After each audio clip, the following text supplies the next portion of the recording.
Die Beautiful, 2016, directed by June Robles Lana, Die Beautiful tells the story of Trisha, a transgender woman played by Paolo Ballesteros na namatay sa gitna ng Miss Gay pageant. Pero kahit patay na siya, gusto niyang mag-transform sa bawat araw ng burol niya bilang tribute sa mga idol niyang artista. On the surface, mukha lang siyang dramedy, pero sa ilalim nun, it's a story about dignity. Pinakita dito yung struggles ng trans community from family rejection to societal discrimination at kung paano kahit sa kamatayan ay lumalaban pa rin para sa respeto.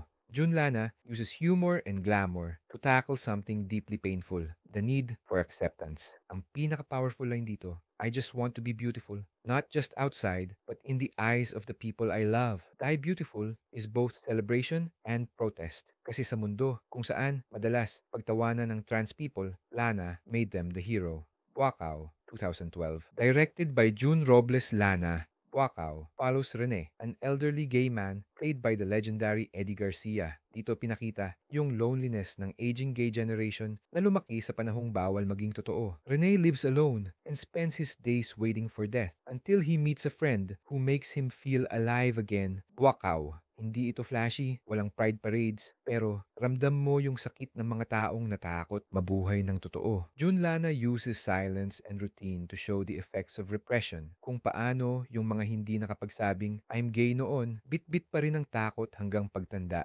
Wakaw isn't just about being gay. It's about being human, longing for love, and realizing it's never too late to accept yourself. The Panty Sisters, 2019, directed by June Robles Lana. Tatlong magkakapatid na bakla, pinatawag ng tatay nila at may kondisyon. Kung gusto nila ng mana, kailangan may magbigay ng apo. Sounds funny, di ba? Pero sa ilalim ng comedy, The Panty Sisters criticizes how society sees gay men as kulang kung wala silang pamilya o anak. Jun Lana used mainstream humor para ipasok ang matinding message na acceptance isn't just tolerance, it's equality. Habang tumatakbo yung story, unti-unting napapakita yung hypocrisy ng pamilya at lipunan. Sa dulo, the movie reminds us, hindi mo kailangang baguhin ang sarili mo para lang mapatunayan na normal ka. It's colorful, witty, and unapologetically loud. Pero sa puso nito, The Panty Sisters is a film about love that doesn't need validation. Mamu and a Mother Too, 2018, directed by Rod Singh. Mamu, played by Iya Mina, is a middle-aged transgender sex worker na kailangang alagaan ang pamangkin niyang naiwan ng kapatid. Walang pretensions. Pinakita dito yung raw everyday life ng mga trans women sa kalsada. How they survive, love, and protect each other. Hindi ito polished beauty queen trans story. It's messy, real, and brutally honest. Rod Singh uses Mamu's story para ipakita na ang pagiging trans ay hindi lang identity, it's survival. The film criticizes society's lack of safety nets for the LGBTQ plus community na minsan, sa hirap ng sistema, sila pa mismo ang nagiging pamilya ng isa't isa. Mamu and a Mother Too is touching, funny, and heartbreaking. But most of all, it humanizes the people we often ignore. Billy and Emma, 2018, directed by Samantha Lee.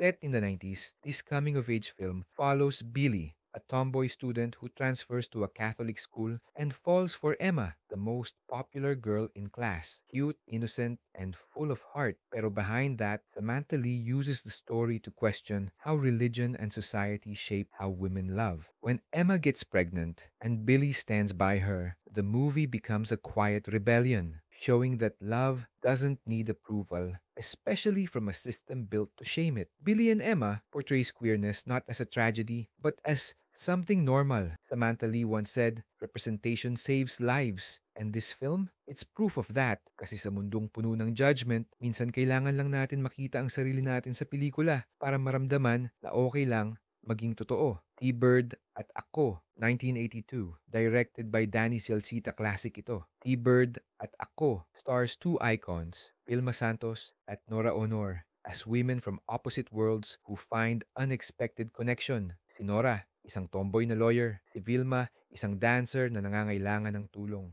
Habang tumatagal, nagiging emotional and romantic yung bond nila, which in the 1980s was scandalous. T-Bird at Ako is groundbreaking kasi ito yung panahon na hindi pa uso ang queer representation. It made audiences question, what if love isn't about gender but about connection?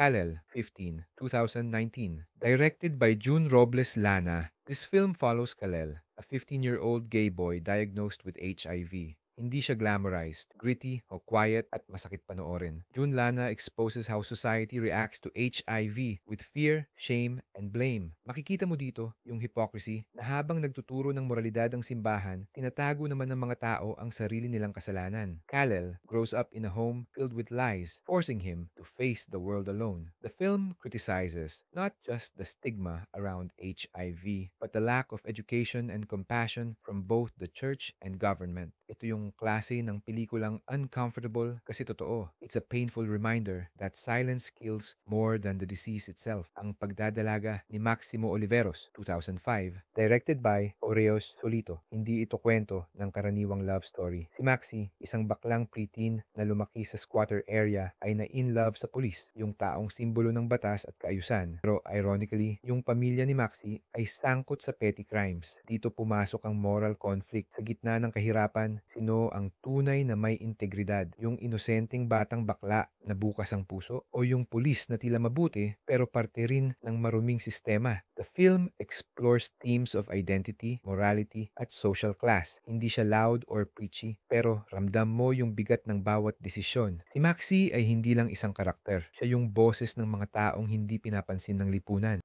Quick Change, 2013, directed by Eduardo Roy Jr. This film dives deep into the underground world of beauty enhancement, illegal cosmetic surgeries run by trans women for trans women. Dorina, a middle-aged trans woman, offers quick fixes to people desperate to look beautiful, even at the cost of their safety. Eduardo Roy Jr. exposes the dark side of beauty standards na minsan, kahit mapanganib, gagawin mo lahat para lang magmukhang tanggap sa lipunan. The film isn't judging them, it's empathizing because underneath every syringe and fake filler is a cry for validation in a cruel world. Quick Change is both raw and heartbreaking. It's about identity, pain, and the cost of trying to belong. Ang sayaw ng dalawang kaliwang paa, 2011, directed by Alvin Yapan. This poetic film explores the quiet relationship between a male student and his female dance teacher. But underneath, it's about how art expresses desire. The two men in the story, one a poet, the other a dancer, use literature and movement to explore what can't be said out loud. Walang direct confession, walang halikan, pero sobrang intimate. The film uses poetry and dance as metaphors for suppressed emotion. It's elegant, slow, and emotionally intelligent. Alvin Yapan shows na queerness isn't just physical, it's emotional, intellectual, at minsan spiritual. Ito yung uri ng pelikula na hindi sumisigaw, pero pag natapos mo, mararamdaman mo yung bigat ng lahat ng hindi nasabi. Metamorphosis, 2019, directed by J.E. Tiglao. This one's bold. Metamorphosis is about Adam, an intersex teenager who grows up confused about his body and identity. Hindi siya usual coming out story kasi hindi lang gender, pati biology niya, pinaglalabanan niya. When Adam starts exploring his sexuality, the film becomes an honest and tender portrait of someone discovering who they really are beyond labels. J. Tiglao uses the body as metaphor for identity, fluid, changing, and real. Metamorphosis questions everything. What makes someone male or female and why society forces you to choose? It's one of the most daring Filipino films ever made about self-acceptance. Rainbow Sunset, 2018, directed by Joel Lamangan. Isang matandang lalaki na inamin sa kanyang pamilya na siya ay may long-time gay partner. The twist here isn't in a single scene. It's the entire concept. Imagine a traditional Filipino family shocked to find out na ang kanilang lolo ay hindi lang tatay, kundi may decades-long love affair with another man. The film explores themes of late-in-life identity, family acceptance, at love that defied both time and society. It's powerful not because it hides the twist, but because it reveals it from the start, then lets you absorb the emotional impact little by little. Changing Partners, 2017, directed by Dan Villegas. At first glance, love story lang. Pero Changing Partners is a creative musical exploration of love beyond gender and age. Four actors play two characters, Alex and Chris, shifting genders in each version of the relationship. Minsan lalaki at babae, minsan dalawang lalaki, minsan dalawang babae. Same love story, same arguments, pero ibang emotional weight depende sa gender dynamic. Dan Villegas shows how universal pain is. Jealousy, insecurity, falling out of love. Lahat pareho, regardless of gender. But at the same time, it also shows the subtle inequalities, kung paano iba ang treatment ng society depending on who you love. Changing partners is brilliant because it doesn't preach. It just shows. It makes you realize love doesn't fail because of gender. It fails because we're human. At sa dulo, you'll find yourself asking, does love change when the body changes? Or is it always the same soul? My Father, Myself, 2022, directed by Joel Lamangan. Now this one, controversial. My Father, Myself follows Robert, a lawyer and a closeted gay father who adopts the son of his deceased lover. Years later, that adopted son grows up and falls in love with Robert's biological daughter. Pero the real twist, there's emotional tension between Robert and the adopted son, a forbidden attraction that crosses both moral and familial lines. Joel Lamangan, known for pushing boundaries, uses the film to explore taboo topics. Hindi ito comfortable panoorin kasi that's the point. It shows what happens when love, identity, and secrecy all collide in a conservative society that refuses to talk about them. Critics called it scandalous, pero if you look deeper, Lamangan is questioning what happens to people forced to hide their truth for so long na pag sumabog, nasisira na lahat. My Father, Myself isn't just about shock value. It's about the price of silence. And in a society where queerness is still stigmatized, silence remains the real villain. Sa dami ng LGBTQ plus films sa Pilipinas, makikita mo kung gaano kalawak ang spectrum ng pagiging totoo. May mga pelikulang nagtuturo, may mga pelikulang nagmumulat, at meron ding sumasalamin sa mga sugat ng lipunan. Kung gusto mo pa ng ganitong analysis, panoorin mo rin ang Every Underrated Filipino Movie Explained o yung Every Filipino Movie Plot Twist We Didn't Expect Explained. Don't forget to like, share, and subscribe for more contents like this.